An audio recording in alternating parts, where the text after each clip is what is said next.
執人哋唔要嘅垃圾，竟然可以幫兩個 Gen Z 嘅兄弟變出一盤年收300萬美金嘅大生意。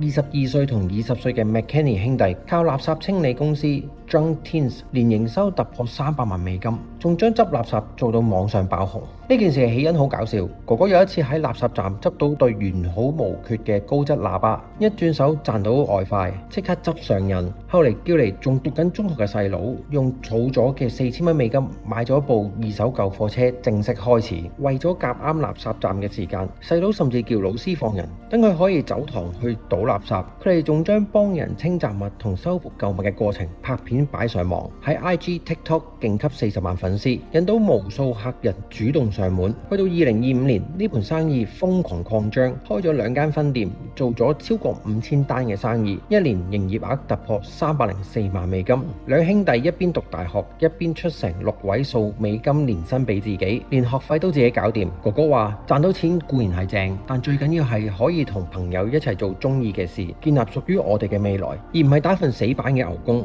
你覺得創業最需要大筆資金，定需要喺垃圾站揾到商機嘅眼光？留言話俾我知，記得 follow 我，下次再同你睇真實嘅創業故事。